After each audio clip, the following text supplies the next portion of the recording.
warahmatullahi wabarakatuh.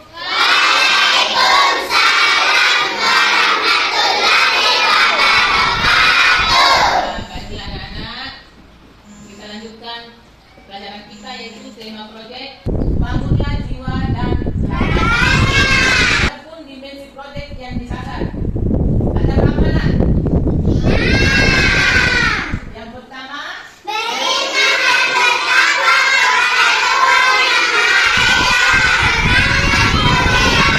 kita harus beriman kepada Allah Subhanahu wa taala dan berakhlak mulia. Yang kedua, nilai akan global. Yang ketiga, bergotong royong. Di mana di dalamnya bergotong royong itu kita harus membangun kerja. Yang keempat, ya, kita harus mandiri.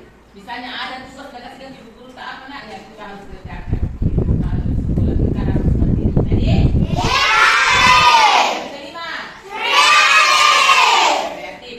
Misalnya ada apa tugas apa kita harus berkreatif. Jadi, yang keenam,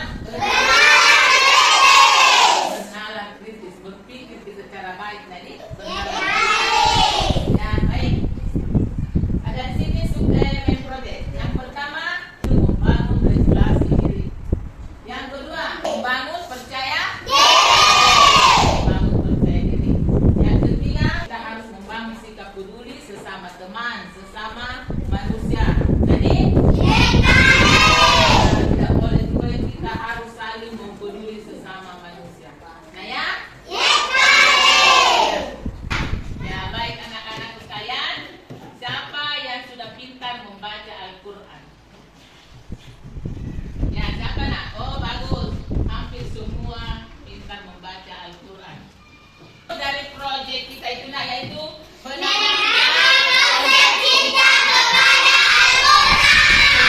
jadi kita harus menanamkan konsep cinta kepada Al-Quran.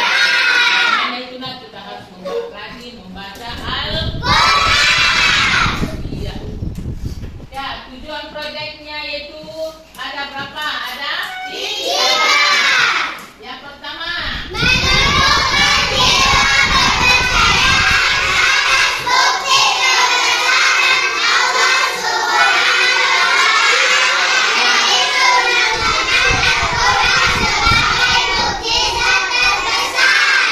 ya bagus. Yang pertama itu menumbuhkan jiwa kepercayaan atas bukti kebesaran Allah Subhanahu wa taala, yaitu mengenal Al-Quran sebagai mukjizat Allah. Ya, jadi itu Al-Quran nak, kita harus paham betul-betul atau membaca tadi. Karena itu adalah mukjizat yang terbesar. Ya? Iya. Yang kedua, sebagai kitab suci.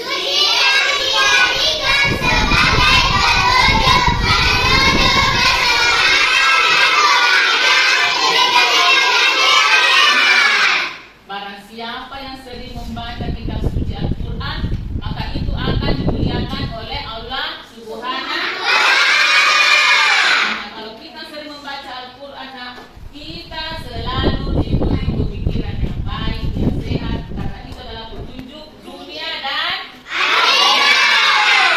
Ya, yang ketiga, setelah mempelajari modul ini diharapkan siswa dapat mengamalkan ajaran Al-Quran. Jadi setelah kita pelajari ini, nah, kita harus betul-betul mengamalkan itu yang namanya Al-Quran. Karena seringnya kita membaca kitab suci Al-Quran, kita selalu diberi kebaikan, keselamatan, ketenangan. Karena di dalamnya Al-Quran itu adalah kata-kata Allah Subhanahu wa taala. Baik anak-anak, kita menyanyi dulu ya. Ya.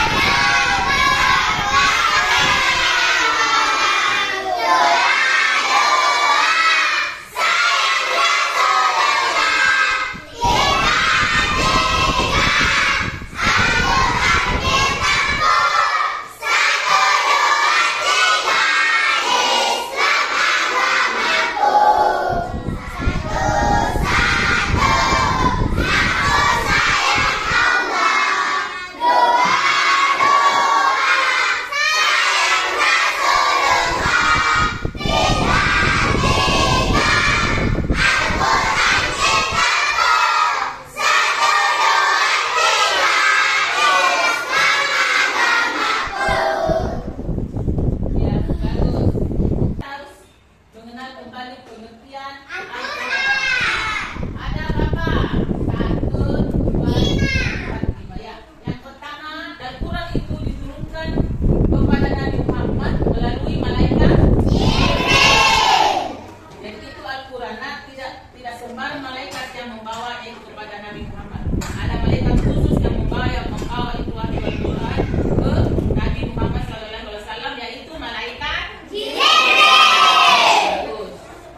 harus berbuat baik.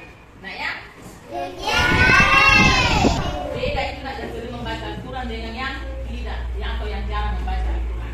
Ya, jadi makanya dikatakan di dalamnya itu Al-Quran itu adalah acuan atau pedoman di dalam hidup. Al-Quran sebagai penyempurna dari kitab-kitab sebelumnya. Al-Quran itu nak sebagai penyempurna daripada kitab-kitab sebelumnya. Al-Quran. Ya, paham kan? Iya, bagus. Adapun di sini sejarah turunnya Al-Quran. Ya, sejarah turunnya Al-Quran yaitu Al-Quran dimulai ketika Nabi Muhammad SAW berusia 40 tahun itu pada tanggal 17 Ramadan tahun 610 Masehi, tepatnya di dalam 2 bulan. Ya, makanya kalau belum puasa itu nak tanggal 17 Ramadan orang berlomba-lomba untuk menunggu wahyunya Allah turun Al-Quran. Ya. Ya. Di bulan itu Nabi Muhammad dipimpin langsung oleh malaikat. Malaikat siapa yang memimpin Nabi Muhammad? Hingga beliau gemetar karena ketakutan. Jadi di saat dipimpin Nabi Muhammad membaca Al-Quran oleh malaikat Jibril di dalam gua Hira, Nabi Muhammad itu takut, gemetar karena dia katanya belum tahu. Dalam Sahih Al-Bukhari diterangkan bahwa malaikat Jibril memegangi Nabi dan memeluknya sangat kuat, kemudian melepaskannya sembari berkata, "Iqra, baca." Di saat Nabi Muhammad disuruh membaca Al-Quran, dia takut, gemetar, tapi dia dipegang oleh malaikat Jibril sambil dipeluk sangat kuat. Dipeluk sampai kuat-kuat oleh malaikat Jibril supaya dia bisa. Kemudian melepaskannya sembari berkata, "Iqra," yang artinya bacalah. Nah ya, Iqra yang artinya bacalah. Nabi kemudian menjawab, "Aku tidak bisa." Selalu bilang, "Aku tidak bisa," kata Nabi Muhammad itu tidak sekolah. Tapi dia selalu dibujuk oleh malaikat Jibril, dipeluk, dirangkul supaya dia mau, dia bisa, dan diturunkan oleh itu, "Iqra," itu bacalah. Selalu dibujuk. Dan kemudian menjawab, "Aku tidak bisa." Maka Jibril kembali memeganginya. Dia kembali dipegang oleh malaikat Jibril, dirangkul dan memeluk tubuh Nabi sangat kuat. Kemudian melepaskannya dan berkata lagi, "Iqra." Iqra yang artinya bacalah. Ya, Iqra yang artinya bacalah. Ya. Ayat Al-Quran yang pertama kali turun adalah surah Al-Alaq ayat 1 sampai ayat 5. Ya, coba dibaca. Iqra. Ya, ayat pertama sampai ayat 5. Iqra, bacalah. Bismi rabbikal ladzi khalaq. Khalaqal insana. Iqra bismi rabbikal ladzi khalaq. Khalaqal insana min 'alaq. Iqra, coba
diturunkan di negara. Al-Quran menggunakan bahasa Arab karena Al-Quran diturunkan di negara. Punya siapa tuh? Nabi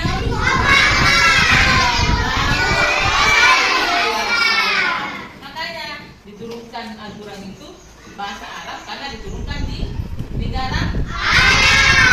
Kita akan mengerjakan tugas ya. Kelompok dulu. Mana kelompok 1? Ini buka laptopnya. Ya, kelompok 2 buka semua dulu laptopnya. Kita akan mengerjakan tugas. Buka laptopnya.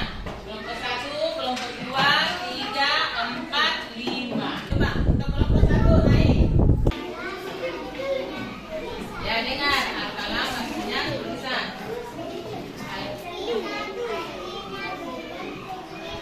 Ya.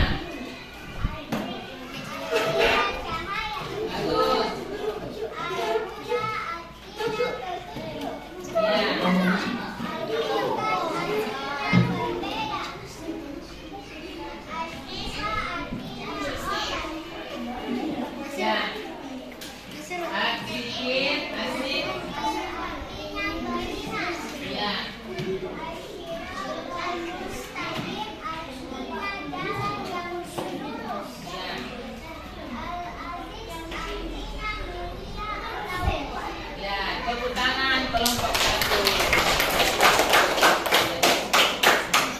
Ya, kelompok 2.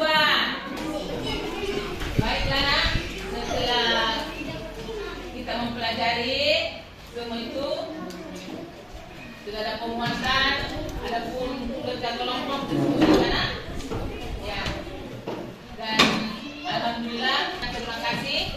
Wassalamualaikum warahmatullahi wabarakatuh.